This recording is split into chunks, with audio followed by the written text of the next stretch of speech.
Guni-Guni TV.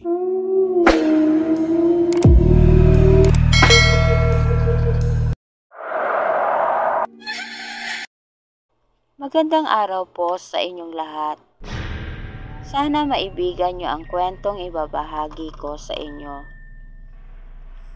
Isang araw, nakatanggap kami ng liham mula kay Lolo Eduardo. Ang aming matanda ng lolo na nakatira sa isang malayong probinsya.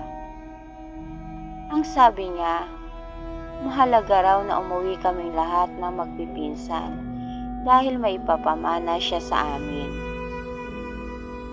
Natuwa kaming lahat sa balita. Iniisip na baka lupa o kayamanan ang ipapamana niya sa amin. Kaya naman agad kami nag-ayos ng gamit at naglakbay papunta sa probinsya.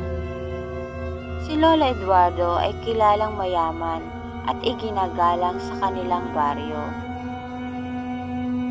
Ngunit may kakaibang aura ang bahay niya. Isang malaking lumang bahay na nakatayo sa gitna ng isang kakahuyan. Maraming kwento ang mga taga-baryo tungkol kay Lolo, na ang ilan ay may halong takot. Ngunit bilang pamilya, wala kaming dahilan para pagdudahan siya. Pagkarating namin sa bahay ni Lolo, sinalubong niya kami ng kanyang mapagkumbabang ngiti. Sa kabila ng kanyang edad, tila malakas pa rin siya. Salamat at nagpunta kayo, sabi niya. May mahalaga akong ipapamana sa inyo. Pero bago yon, gusto ko muna maghapunan tayo ng sama-sama. Pagpasok namin sa bahay, napansin namin marami itong antigong kagamitan. Mabigat ang hangin sa loob, tila may kung anong kakaibang pakiramdam na bumalot sa amin. Napansin din naming maraming bawang na nakasabit sa bawat bintana at may asin na nakakalat sa bawat sulok. Habang kumakain, sinabi ni Lolo, ang ipapamana ko sa inyo ay hindi lamang ari-arian. Ito ay ang responsibilidad ng ating pamilya. Napatingin kaming lahat sa kanya, nagtataka. Ano kayang ibig niyang sabihin? Pagkatapos ng hapunan, dinala niya kami sa ilalim ng bahay.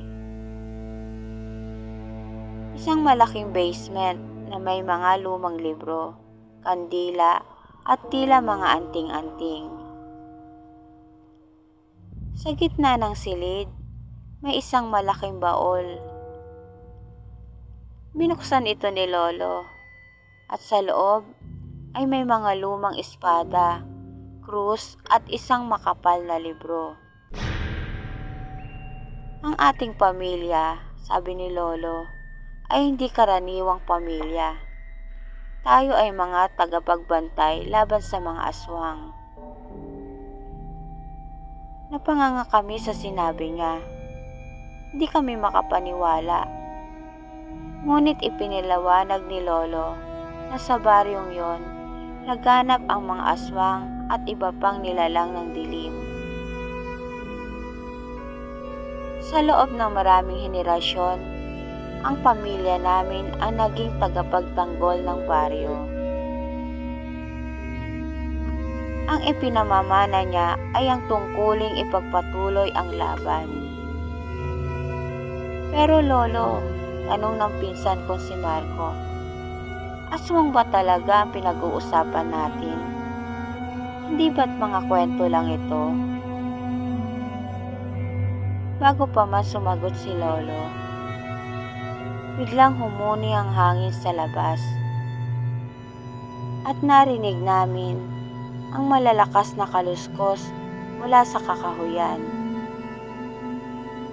Tumingin si Lolo sa amin ng seryoso. Kung hindi kayo naniniwala ngayon, ang pagkakataon niyong makita. Mula sa bintana, nakita namin gumagalaw ang mga anino sa labas. Dahan-dahang lumalapit ang mga ito. Ang mga aswang ay naglalakihan. May mahahabang kuko at ang mga mata ay nagliliyab sa dilim. Sa takot namin, nagsimula kami maghanap ng lugar na mapagtataguan. Ngunit pinigilan kami ni Lolo. "Huwag kayong matakot," sabi niya. "Kunin niyo ang mga sandata sa baol. Ngayon ang panahon para ipakita kung kaya niyong magpatuloy sa ating tungkulin." Kahit nanginginig, kinuha namin ang mga espada at krus. Pinamunuan kami ni Lolo sa pagsaboy ng asin sa paligid ng bahay at paghawak ng mga anting-anting. Nagsimula ang aswang na sumugod sa bahay. Narinig namin ang kanilang malalalim na ungol at malalakas na kalabog sa bintana. Ang ilan sa amin ay halos hindi makagalaw sa takot. Pero si Lolo ay nanatiling matatag. Gumamit siya ng espada at tinaga ang isa sa mga aswang na sumubok pumasok. Ang iba sa amin ay nagdasal, habang ang ilan ay sumubok lumaban gamit ang asin at anting-anting. Sa kalagitnaan ng laban, naramdaman naming unti-unting bumabagal ang pag-atake ng mga aswang. Unti-unti silang umatras pabalik sa kakahuyan hanggang sa tuluyang mawala. Kinabukasan, ipinaliwanag ni Lolo na ang mga aswang ay matagal nang naninirahan sa lugar. Ngunit dahil sa kanilang pamilya, hindi nila magawang mangibabaw. Sinabi niya na ang tungkulin ay hindi madali, ngunit ito ay mahalaga. Hindi na kami nagdalawang isip. Paggamat puno ng takot ang gabing yon, nagdesisyon kaming tanggapin ang pamana ni Lolo. Ang tungkuling ipagpatuloy ang laban sa mga nilalang ng dilim. Ang pagiging tagapagbantay ay hindi isang pribilehiyo, kundi isang responsibilidad. Hindi lahat ng yaman ay nasusukat sa ginto o pera. Minsan, ito ay nasa tungkuling inilaan para sa kapakanan ng iba. At dito na po nagtatapos ang aking kwento. Salamat po.